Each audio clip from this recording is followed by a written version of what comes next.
There's something deeply unsettling about accidents that kill experienced pilots. When a student pilot or low-time aviator makes a fatal mistake, we can understand it in terms of inexperience, lack of knowledge, insufficient training. It's tragic but comprehensible. But when highly experienced, professionally trained pilots die in circumstances that should have been survivable, when people who have spent thousands of hours in cockpits make decisions that prove fatal, we're forced to confront a more uncomfortable truth. Experience doesn't make you immune to error. Knowledge doesn't guarantee correct decisions under pressure. And sometimes, the very experience that has kept you safe for decades can trick you, can create false expectations, can lead you to make choices that in a different aircraft or different situation would have been right, but in these specific circumstances prove deadly. The crash that killed Greg Biffle, Dennis Dutton, and Jack Dutton is exactly this type of accident.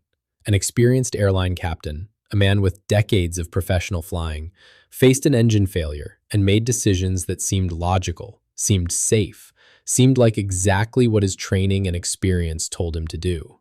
But those decisions, shaped by experience in different aircraft with different performance characteristics, proved fatal in a citation with its specific limitations.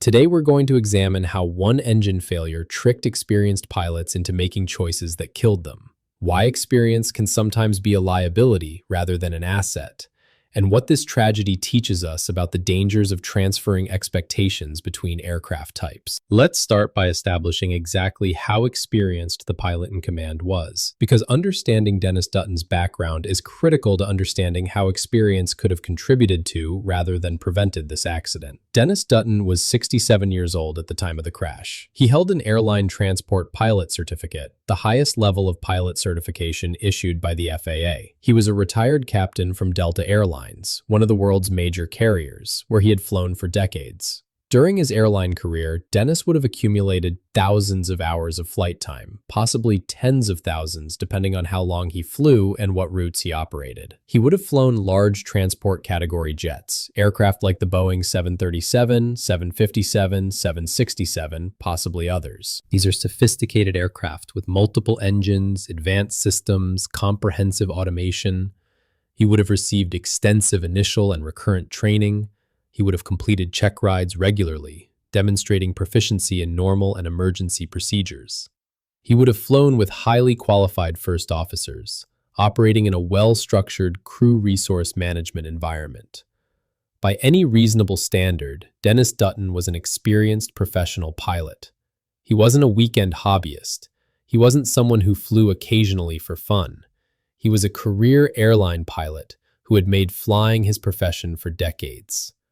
If you were choosing a pilot to trust your life to, someone with Dennis's credentials would seem like an excellent choice. And yet, despite all that experience, despite all that training, despite all that professionalism, he made decisions after the engine failure that proved fatal. How does that happen? How does someone with thousands of hours and decades of experience make fatal errors? The answer lies in understanding that not all experience transfers equally between aircraft types, and that sometimes experience in one type of aircraft can create expectations and mental models that are actually wrong and dangerous when applied to a different aircraft. Let's talk about the specific aircraft Dennis spent his career flying versus the aircraft he was flying on the day of the accident. As a Delta captain, Dennis would have flown large twin-engine jets, aircraft in the Boeing 737, 757, 767 families, or possibly Airbus equivalents. These aircraft share certain performance characteristics that are very different from business jets like the Citation. Large airline jets have enormous power margins. A Boeing 757, for example, is powered by two engines, each producing approximately 40,000 pounds of thrust. Total thrust is around 80,000 pounds for an aircraft that might weigh 250,000 pounds at takeoff.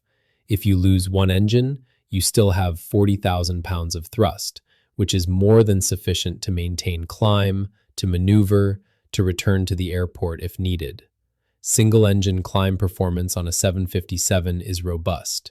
You can climb at well over 1,000 feet per minute on one engine, even at heavy weights. If you lose an engine on a 757 shortly after takeoff, the recommended procedure is actually to continue the takeoff, climb to a safe altitude, run the appropriate checklists, and either continue to destination if it's not too far, or return to the departure airport for landing. The aircraft has enough performance that returning to land is not particularly risky. You have excess power, you can maneuver, you can set up a proper approach. The margins are substantial. Now contrast that with the Cessna Citation II that was involved in the Biffle accident. The Citation is powered by two Pratt & Whitney JT-15D engines, each producing approximately 2,500 pounds of thrust. Total thrust is 5,000 pounds for an aircraft that, at maximum gross weight, might be around 13,000 pounds. If you lose one engine, you have 2,500 pounds of thrust from the remaining engine, but you also have significant drag from the failed engine and from the asymmetric flight configuration. Single-engine climb performance on a Citation at high weight is marginal at best. You might climb at 200 to 400 feet per minute under good conditions. At high weight, high altitude, or high temperature, you might not be able to climb at all. You might actually descend slowly even at full power on the remaining engine. The aircraft is capable of flying on one engine, it's certificated for that, but the performance margins are thin.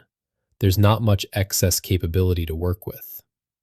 This difference in single-engine performance between the aircraft Dennis flew for decades and the aircraft he was flying on the day of the accident is critical to understanding what happened. Because when the engine failed on the Citation, Dennis's mental model of what the aircraft could do on one engine was likely based on his experience in 757s and other large jets.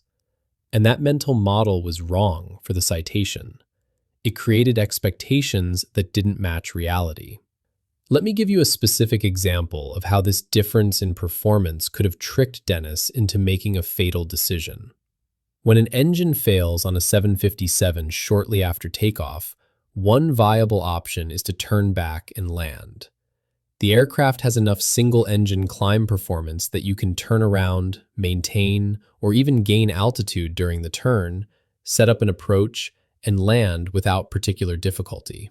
The margins are sufficient that this is a reasonable, safe choice. If Dennis's experience told him that turning back after engine failure is a viable option, that it's something you can do safely, that instinct would have been reinforced over thousands of hours and possibly multiple training scenarios where engine failures were simulated and the response was to return and land. That pattern, that trained response, would be deeply ingrained. It would feel right. It would feel like the correct professional response to an engine failure shortly after takeoff. But what works in a 757 doesn't work in a Citation, at least not from low altitude at high weight. The performance margins are completely different. Turning back in a Citation from 2,000 feet with one engine failed at high weight is extremely risky and probably not survivable if you also configure early with gear and flaps. But if Dennis's mental model said, engine failure after takeoff equals turn back and land, he might have made that decision automatically, without fully considering whether the Citation's performance actually supported that choice. This is what I mean when I say experience can trick you. Dennis wasn't ignorant, he wasn't reckless. He was applying lessons learned over decades of professional flying. But those lessons were learned in aircraft with different characteristics, and when applied to the Citation, they proved deadly. There's a concept in psychology called negative transfer of learning. It occurs when knowledge or skills learned in one context are applied in a different context where they're actually inappropriate or counterproductive. Positive transfer is when learning in one area helps you in another area. Negative transfer is when learning in one area hurts you in another area because you apply lessons that don't actually apply. Negative transfer is particularly dangerous in aviation when transitioning between aircraft types, because the basic procedures might seem similar, but the performance envelopes and limitations can be dramatically different. The control inputs look the same, the systems seem similar, the emergency procedures have the same structure, but the underlying performance capabilities are different enough that decisions appropriate for one aircraft are fatal in another. Let me give you another example of how the engine failure might have tricked Dennis based on his airline experience. In airline operations, when an engine fails, there's a very structured crew response. The pilot flying maintains control of the aircraft and flies based on pre-briefed procedures and speeds. The pilot not flying immediately begins running the engine failure checklist, identifying the failed engine, verifying the failure, beginning shutdown procedures. This division of labor works because both pilots are highly trained, highly experienced, and thoroughly familiar with the aircraft and procedures. The pilot not flying can run complex checklists from memory or from the written checklist, while the pilot flying focuses entirely on controlling the aircraft. The workload is divided effectively. Neither pilot is overwhelmed. But on the Biffle flight, the crew composition was very different.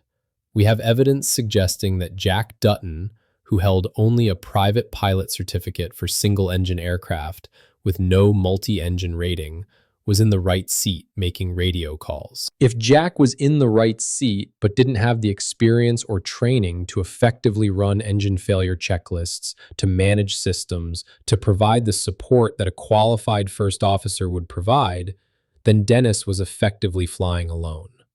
He was trying to do the job of two airline pilots by himself: fly the aircraft with asymmetric thrust, run the engine failure checklist, diagnose what had happened, make decisions about where to land and how to configure, manage all the systems, all while at low altitude in marginal weather with enormous time pressure. That workload, even for someone with Dennis's experience, would have been overwhelming. But Dennis's experience in airline operations might have tricked him into thinking he had more support than he actually did. In the airline environment, when you say engine failure checklist, the other pilot immediately starts running it. Actions happen without you having to do everything yourself. If Dennis expected that level of support, expected that saying something would result in the appropriate action being taken by the other pilot, he might have been surprised and overwhelmed when he realized he was effectively alone. There's also the factor of how engine failures are presented in training versus how they occur in reality. In simulator training for airline pilots, engine failures are scripted scenarios. The instructor fails an engine at a specific point, usually straight and level flight at a safe altitude.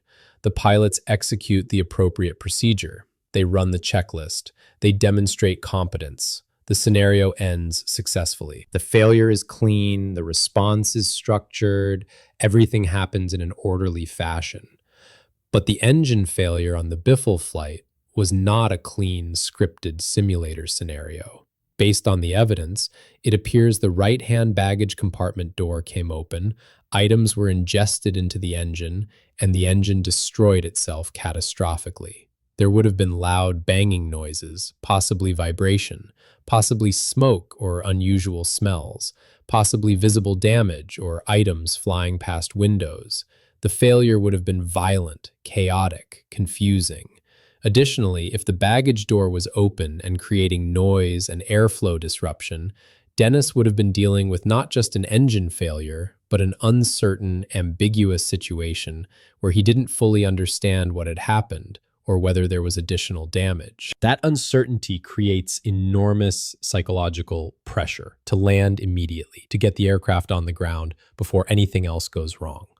In that environment, with that chaos and uncertainty and pressure, even an experienced pilot might make decisions that in hindsight seem wrong. Dennis probably didn't calmly think through all the options and rationally conclude that turning back was best. He probably made a split-second instinctive decision based on his training and experience that told him when an engine fails after takeoff, you turn around and land. And that instinct, shaped by thousands of hours in different aircraft, tricked him. Let's talk about another way the engine failure might have tricked experienced pilots, and this relates to the specific sounds and sensations of the failure. When an engine fails in a simulator, it's very clean. The instructor pushes a button, the engine instruments show failure, maybe there's a warning tone, but there's no physical violence. In the real aircraft, especially with catastrophic failure from foreign object ingestion, the experience is very different. There would have been tremendously loud banging as the fan blades struck debris and shattered. The engine destroying itself creates sounds that are terrifying if you've never experienced them in reality. There would have been severe vibration transmitted through the airframe. There might have been visible damage, pieces of the engine cowling coming off. If there was fire or hot metal, there might have been smoke or unusual smells. For someone who has only experienced engine failures in simulators, that real-world violence and chaos can be disorienting and terrifying in a way that simulator training doesn't prepare you for. The simulator teaches you what to do intellectually, but it can't prepare you for the visceral, physical, emotional experience of a real catastrophic failure. And that gap between simulator experience and real-world experience can affect decision-making. If Dennis had never experienced a real catastrophic engine failure in his airline career, which is likely since they're quite rare, his only reference point would be simulator training. And the simulator experience, being clean and controlled, might have given him confidence that he could handle an engine failure that didn't match the reality of what he was facing. There's also the question of recency and currency. Dennis had retired from Delta. We don't know exactly when or how much citation flying he had done since retirement. If he had been flying the citation regularly and had received specific training in the type recently, his skills and knowledge would be current. But if he had transitioned to the citation relatively recently without extensive training, or if he hadn't flown it much, his proficiency might have been limited even though his overall experience level was high. Experience from decades ago in different aircraft doesn't automatically make you proficient in a new type. You need specific training and specific recent experience in that aircraft to truly understand its characteristics and limitations. If Dennis had thousands of hours total time, but only dozens or hundreds of hours in the citation, he might have been experienced overall, but not experienced enough in type to have accurate instincts for how the aircraft would perform in an emergency. This is another way experience can trick you. High total time and lots of experience can create confidence and can make you feel like you know what you're doing, even in an aircraft you're not thoroughly familiar with. But confidence without actual proficiency is dangerous. If Dennis felt confident because of his thousands of hours, but didn't actually have deep citation-specific experience, he might have made decisions based on general aviation knowledge rather than specific knowledge of what this particular aircraft could and couldn't do. Let me give you one more example of how the engine failure might have tricked experienced pilots. And this one relates to configuration and energy management. In airline operations, configuring for landing is a very structured process. There are specific speeds for each configuration change. There are gates, points in the approach where you must have specific configurations completed. There are callouts and cross-checks between pilots to ensure everything is done correctly at the correct time. One thing that's emphasized in airline training is stabilized approaches. By a certain point, typically 1,000 feet above the ground for visual approaches, or 500 feet for instrument approaches, the aircraft must be in final landing configuration, on speed, on glide path, stabilized. If you're not stabilized by that point, the procedure is to go around and try again. This discipline prevents rushed, unstabilized approaches that lead to accidents. But when you're dealing with an emergency at low altitude with one engine failed, trying to make an immediate return to the airport, there's no time or altitude for a stabilized approach. You're maneuvering at low altitude, trying to find the runway in marginal visibility, trying to get lined up, and you feel enormous pressure to get configured for landing as quickly as possible because you might only get one chance. We know from audio evidence that the Biffle crew extended landing gear while still maneuvering, before they were established on any kind of stabilized approach. Jack's transmission says, "We're getting our gear down." That early configuration in a citation on one engine is extremely dangerous because the drag from the gear makes maintaining altitude impossible. But if Dennis's training and experience told him to configure early, to be ready for landing, that instinct might have driven the decision to extend gear, even though in a citation on one engine, it was fatal. This is yet another example of how experience shaped by airline operations in large jets with different performance might have created expectations and decisions that were wrong for the citation. In a 757 with one engine, you could extend landing gear and still maintain altitude and control. You have excess power. In a citation at high weight on one engine, extending gear commits you to a descent you cannot arrest. But if you don't intimately understand that difference, if your instincts are based on different aircraft, you might make the wrong choice. All of these factors together, the different performance characteristics between airline jets and citations, the expectations created by simulator training versus real emergencies, the possible lack of effective crew support, the chaos and uncertainty of a real catastrophic failure, the pressure to act quickly, all of it combined to trick experienced pilots into making fatal decisions. And this is the deeply unsettling lesson of this accident. Experience is valuable, training is valuable, professionalism is valuable, but none of it guarantees survival if that experience is in different aircraft, if that training doesn't match the reality of the emergency you're facing, if your instincts and mental models don't align with the actual performance limitations of the aircraft you're flying. So what does this mean for pilots, especially pilots transitioning between aircraft types? First, recognize that total flight time and overall experience don't automatically make you proficient in a new aircraft type. You need specific, recent training in the specific type. You need to understand its performance limitations intimately, not just intellectually, but viscerally, through practice and repetition. Second, be aware that your instincts, shaped by previous aircraft, might be wrong in your current aircraft.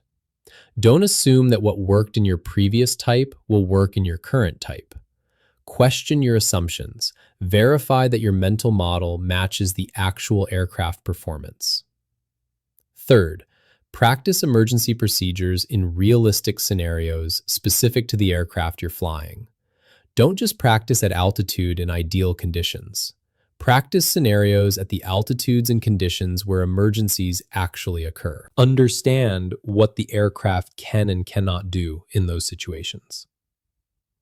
Fourth, if you're transitioning from high-performance aircraft to lower-performance aircraft, recognize that you're losing margins you might have taken for granted.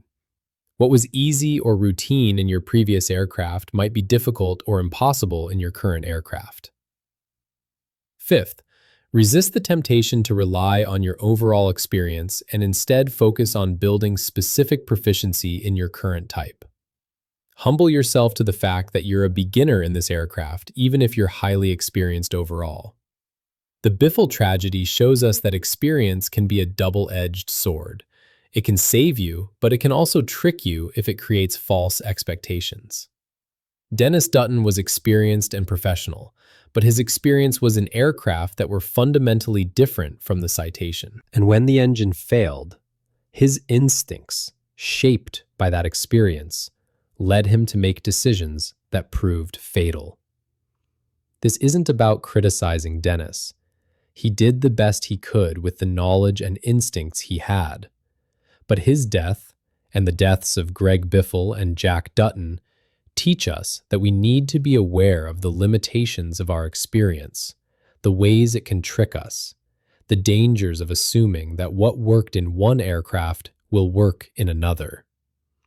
If you found this analysis valuable, subscribe for more content examining how experienced pilots can still make fatal errors and what we can learn to avoid the same mistakes. Share this with pilots who are transitioning aircraft types, and remember, Experience is valuable, but it's not a guarantee. Stay humble, stay current, and never assume your instincts are right without verifying them against the actual performance of the aircraft you're flying. Thank you for watching.